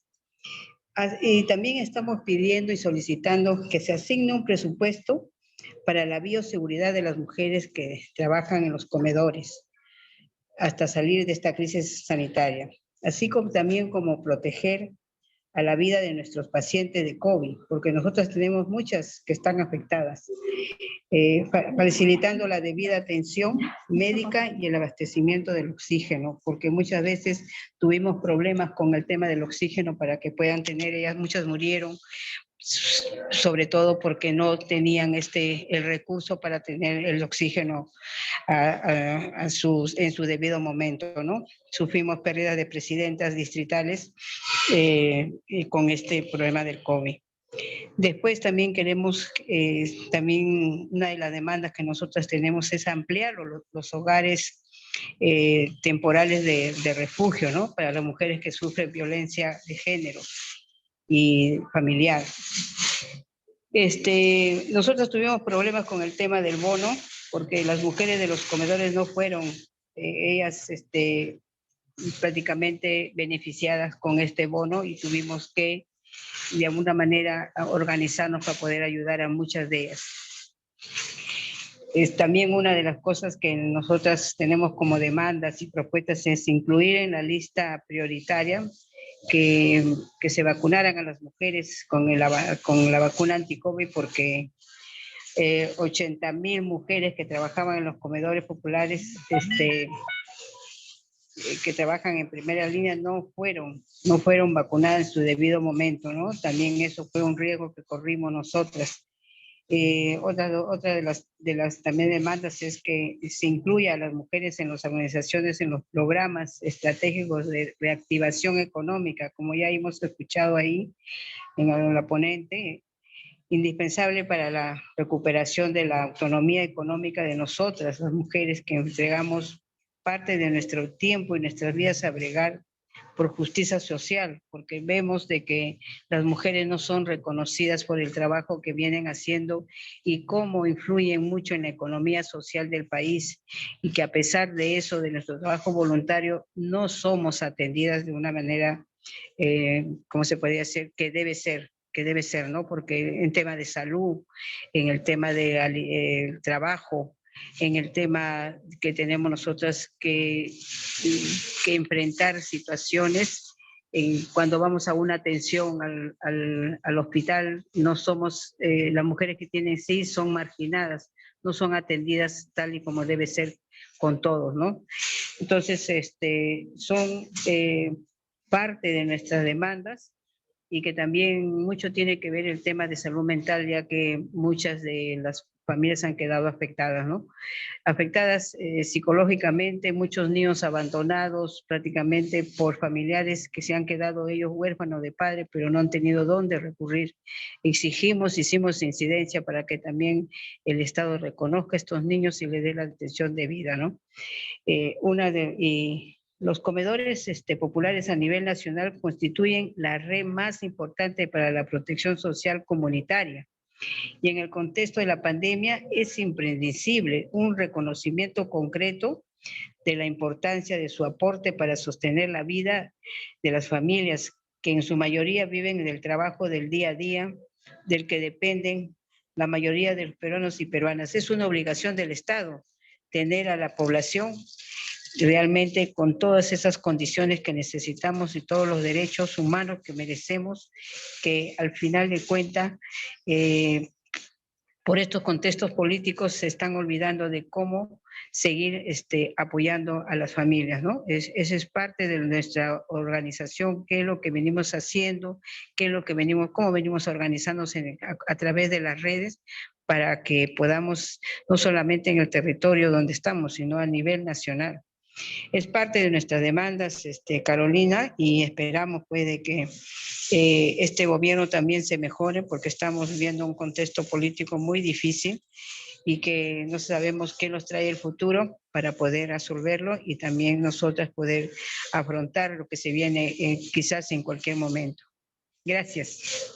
Luz, muchas gracias a vos por compartirnos todas estas acciones que van a llevar o que están llevando adelante, y ahora le voy a pasar entonces el micrófono para que nos cuente un poco más sobre esto a Melania Canales. Bien. Bueno, a raíz de nuestras propuestas, una de nuestras propuestas, se podría decir en estos momentos, es una nueva constitución política en el Perú.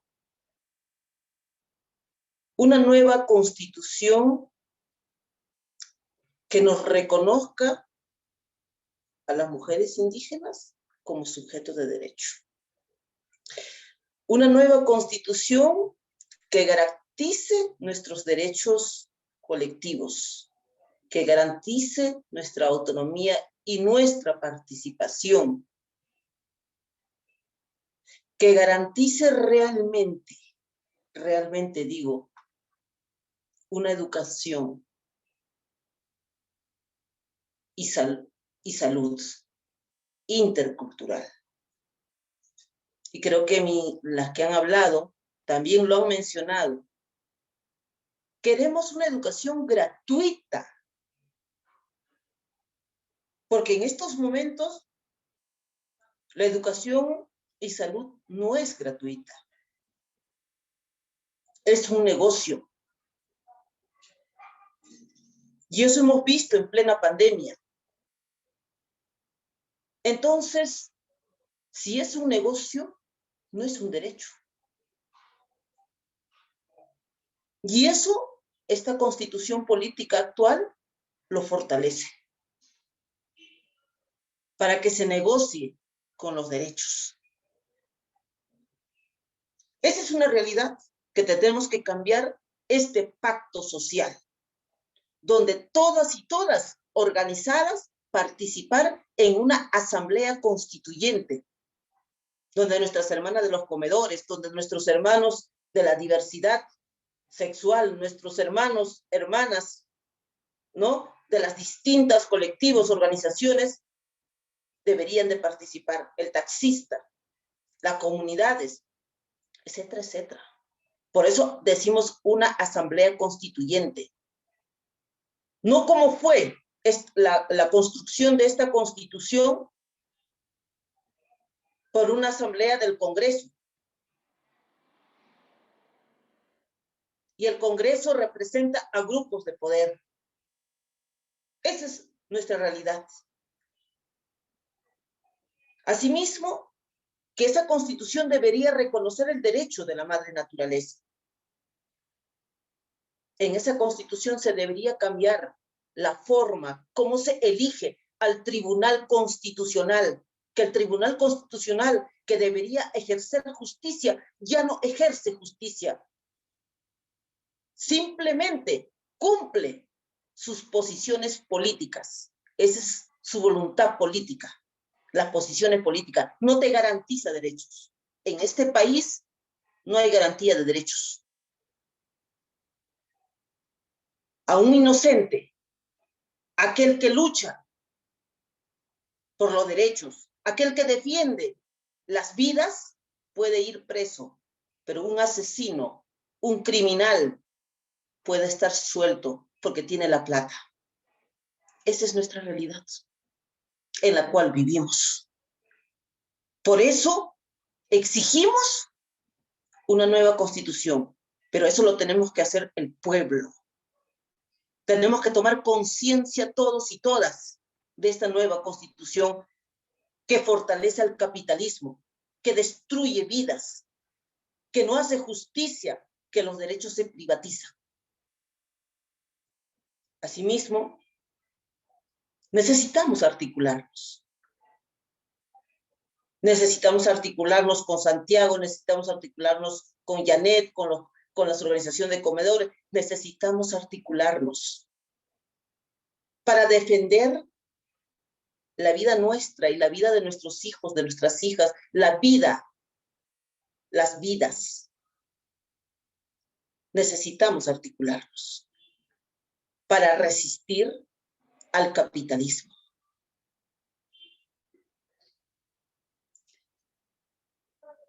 Para nosotros es seguir protegiendo nuestro territorio colectivo. Nuestro territorio colectivo como tal.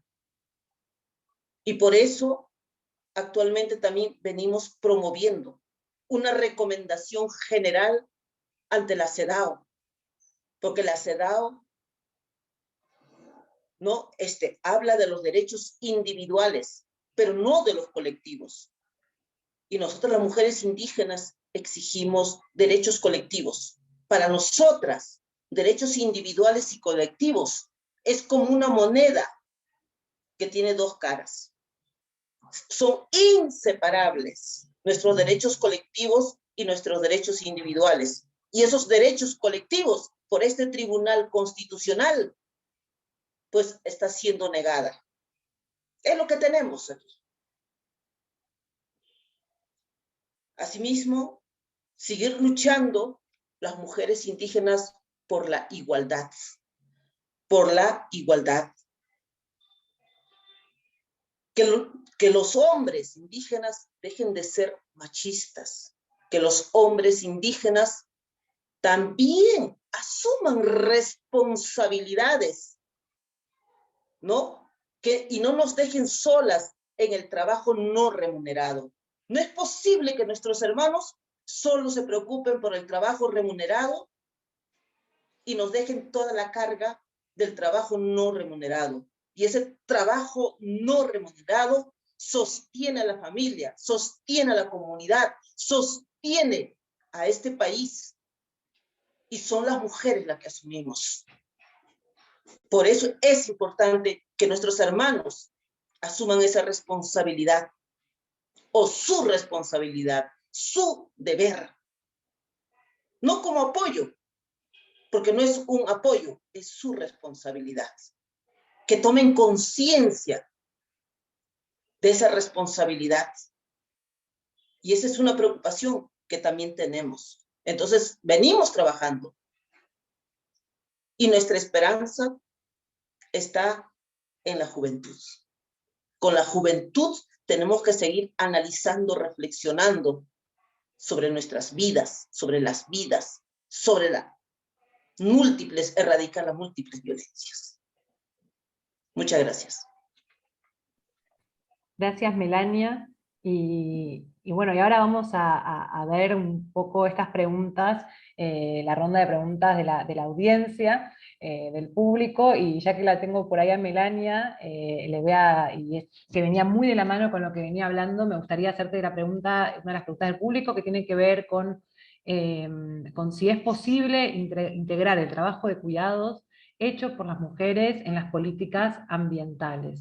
Así que, Melania, ya que te tengo ahí, y viene un poco en hilo con lo que venías hablando, te hago esa pregunta. Bien, bien. La última partecita, ¿podrías repetirme, Carolina? Claro, claro que sí. Decía, ¿es posible integrar el trabajo de cuidados hecho por las mujeres en las políticas ambientales? Por supuesto. Nosotras las mujeres indígenas, por ejemplo, organizadas, estamos trabajando con propuestas. Cuando proponemos una ley de la madre naturaleza, justamente es una propuesta. Cuando participamos en espacios como la plataforma climática indígena, estamos ahí, las mujeres. Y estamos también proponiendo organizadas recuperar conocimientos, ciencia y tecnologías ancestrales, como por ejemplo para la siembra y cosecha de agua, tanto en la Amazonía como en los Andes. Las mujeres seleccionamos las semillas, escogemos las semillas, lo guardamos, lo protegemos. Seguimos en ese trabajo. Las mujeres, en su mayoría, según el censo que hemos podido ver, más del 30% de la agricultura familiar, pues es producido por las mujeres. Por eso es importante, decimos nosotras, fortalecer la producción de nuestros propios alimentos para no depender del capitalismo. Es importante producir nuestros alimentos y eso es nuestra apuesta también en esta lucha. Gracias. Muchas gracias, Melania. Me parece muy clave lo que nos hace reflexionar y repensar. Y ahora le quiero hacer una pregunta, una de las preguntas del público, se la quiero dirigir a Santiago, justamente tiene que ver con el hecho de si se planea reabrir la casa comunitaria. Bueno, como estamos pensando abrir la casa comunitaria, pero también es como ver el tema del dinero, porque no todos contamos con dinero, pero creo que sí, como dije, es muy importante como que tener justamente estos espacios comunitarios, porque dónde se hacen las actividades, dónde nos reunimos, o sea, el espacio libre puede ser un espacio muy importante de resistencia también, pero también es como, no muchas veces la calle es un espacio seguro para las disidencias sexuales y de género, ¿no? De hecho, recién las organizaciones de la diversidad sexual y de género o de las disidencias se está como creo que rehabilitando, como están todavía como viendo sus propios esfuerzos. Creo que los primeros esfuerzos siempre van a ser como los esfuerzos justamente de la lucha contra la precariedad o la muerte o incluso las denuncias de los asesinatos y también el hecho de ser grupos de apoyo, ¿no? pero sí lo importante que venimos realizando es justamente que si es que no se tiene un espacio, utilizamos también algunos espacios justamente desde la propia articulación, que por ejemplo en Huancayo, aquí hay uno que se llama Diversidad Huanca, que tiene una casita cultural, entonces funciona como un espacio de resistencia y para poder reunirnos, ¿no? Antes era la MUNAI, pero ya dejó de existir también por estos temas económicos, pero sí, yo creo que recién nos estamos restableciendo y pensando que hay una necesidad justamente de tener espacios comunitarios donde podamos tener un grupo de apoyo, pero no solamente ser grupo de apoyo, ¿no? Sino también organizarnos frente a las problemáticas que existen sobre nosotros, ¿no? Sobre el tema de violencia y discriminación, pero también el acceso a los derechos fundamentales o la garantía de estos y la protección de nuestras vidas, ¿no? Gracias, Santiago. Muchas gracias. Y ahora también le quiero hacer una pregunta, una de las preguntas del público, a Janet, si anda por ahí, porque creo que antes estaba con mala conexión, pero creo que está por ahí, si no pasamos a la otra pregunta para Luz. Janet, ¿cómo los hombres articulan, si lo hicieran, con su chamba, y qué oportunidades de concientización hay? ¿Podrías repetirme la pregunta, por favor? ¿Cómo los hombres articulan, si lo hicieran, con su chamba? ¿Y qué oportunidades de concientización hay si los hubiera? Bueno, sí deberíamos de luchar porque hay una articulación con los compañeros varones. Porque si hablamos, varios compañeros han hablado de que esta lucha de defensa de la vida también no solamente nos compromete a las mujeres, que siempre somos las cuidadoras, también los varones tendrían que asumir, y han asumido en este caso en Santa Rosa, un liderazgo y una participación, porque hemos tenido que movilizarlos, hemos tenido que sacarlos de su, ¿cómo se llama? De su lugar, de su esquema de trabajo, de su esquema de trabajo o de mirada de la acción comunitaria, y se han tenido que incorporar a esta lucha. Entonces, sí creemos que los compañeros varones tienen necesariamente que involucrarse en esta lucha por una ciudad mejor, por un país mejor, en esta lucha por la defensa de la vida, también ellos. Y las mujeres nunca hemos cortado esta participación, más bien siempre estamos invitándolos, pero como lo han señalado ahí, compañeras, hay todo una mirada machista, también patriarcal, y hace que muchos compañeros no la vean, ¿no? Y siempre estén en el lado, mirando a ver qué pasa para yo después recién incorporarme a hacer algo, ¿no? Muchas gracias, Janet. Y bueno, para cerrar con esta ronda de las preguntas del público, me gustaría hacerle llegar a Luz esta pregunta. ¿Cómo generar mayor conciencia y sensibilización sobre el tema de cuidados?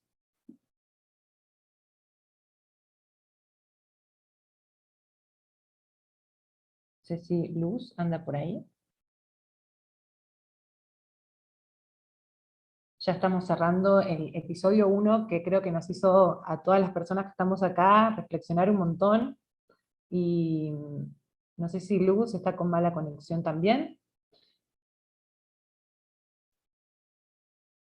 Pero bueno, por ahí que la pregunta quede para todas las personas que estamos acá, ¿no? Para todas las personas que expusieron y todas las personas que estamos escuchando, y la audiencia que está también en Facebook, ¿no? Que esta pregunta quede por ahí volando, para ver cómo articulamos para que justamente haya más conciencia y sensibilización sobre estos temas que nos atraviesan a todas las personas en todo nuestro ciclo vital. Así que para cerrar, solamente menos de un minuto, por favor, como una despedida de cada uno de las personas que estuvo con nosotros charlando, y ya entonces daríamos cierre a este primer episodio. Melania, por favor. Bien, gracias. Bueno, yo creo que dije en mi última frase, tenemos que articular. Todas las que somos racializadas, todas las que estamos dentro del clasismo, ¿no? Lo que sufrimos violencias, tenemos que articularnos, porque esas violencias las vivimos todas y todas. Entonces, en ese sentido, nada, solamente agradecer y un gusto haber compartido con ustedes aquí, Santiago, Janet, Luz, bueno, Carolina, y bueno, todos los que nos ven también. Un gusto. Muchas gracias, Melania, por sumarte. Ahora te abro el micrófono, Santiago. Ay, perdón, había apagado mi cámara. Sí, como lo que dijo la compa Melania, como creo que la importancia de articularnos y también encontrar qué similitudes o transversalizaciones tenemos en nuestras luchas, creo que es muy importante porque muchas veces también creo que este sistema ha buscado dividirnos o que estemos de manera individual pensando en nosotros mismos o en nuestras propias problemáticas, pero sí muy importante que empecemos a ver colectivamente como justamente estas cuestiones que de manera similar pueden pasarnos, ¿no? Y unir estas fuerzas y no quedarnos, como en algún momento escuché de una compa, en el gueto, sino hacer colectividad y hacer resistencia en esa colectividad, porque creo que en muchas ocasiones ha pasado que nos hacen sentir tristes de nuestras propias vidas y eso no necesariamente es algo que nosotros lo elegimos, sino que el mismo sistema lo genera. Y creo que esa forma de cuidar también es necesaria para resistir, y no solamente para resistir, sino para transformar las vidas de quienes vienen y las nuestras también. Y nada, agradecer bastante el espacio de diálogo y haber conocido a todas las compañeras aquí. Muchas gracias a vos, Santiago, por sumarte a este episodio 1 de Cuidar en tiempos de pandemia. Ahora le paso la voz a Janet.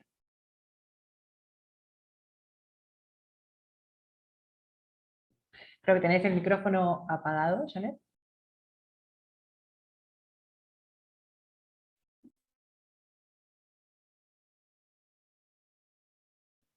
Y mientras también voy llamando a Luz, a ver si anda por ahí. Ahora sí, ya puedo. Hola. Sí. Ahí te escuchamos perfecto, sí. Ya, perfecto. Entonces yo quiero resumir un poco en esta despedida cuáles como propuestas a futuro tenemos.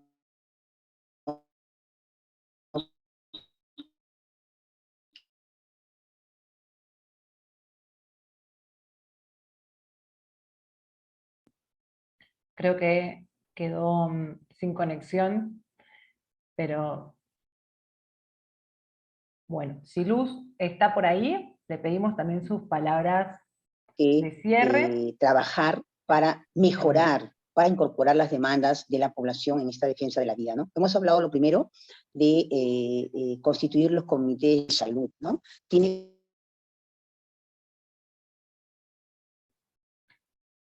Creo que vino con delay la última parte.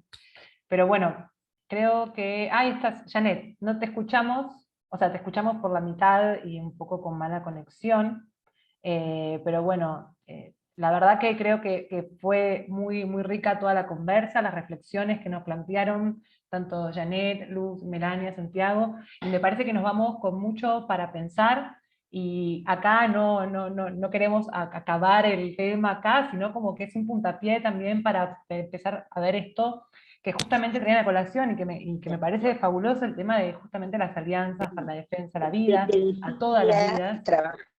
Y ahí, Janet, volvió, se fue. Ya, ahora sí creo que volví. Mira, como te Cuidar decía, en tiempos de pandemia y conectarse en tiempos de pandemia también, ¿no? Es un desafío. Es todo un reto. Decía de que tenemos que impulsar una nueva y mejor estrategia fortaleciendo el primer nivel de atención. recuperar espacios públicos y locales comunales, trabajar de manera articulada con el Ministerio de la Mujer para influenciar en la política de cuidados y que se tome en cuenta a las cuidadoras de la comunidad, que en general somos las mujeres, que hemos hecho un trabajo titánico en defensa de la vida en esta pandemia. Hemos tenido que asumir siempre el rol de cuidadoras y lo hemos hecho con mucho amor por nuestros vecinos, por nuestras familias. Yo creo que la mejor forma de luchar organizadamente es articulando para poder salir adelante. Luchamos contra un sistema, contra un modelo neoliberal que hace que los individuos se queden como individuos. Nosotros luchamos por una sociedad, por un país de ciudadanos. Muchísimas gracias. Gracias, Janet. Y bueno, por suerte pudimos escuchar tus palabras de cierre y tus reflexiones, que son muy claves. Y ahí no sé si está Luz, creo que no. También agradecerle entonces a Luz que nos haya compartido todo lo que viene reflexionando y haciendo desde Conamovidi. Y bueno, saludarles a las personas que han participado, a las personas que han escuchado en la audiencia, que han hecho sus preguntas y que se han interesado para poder pensar un poco más en los cuidados desde los territorios. Nos vemos en el episodio 2, el martes a las 5 de la tarde, que vamos a estar hablando de qué hablamos cuando hablamos de sistemas nacionales de cuidado. Les esperamos a todas las personas que se sumen. Chau, chau. Muchas gracias.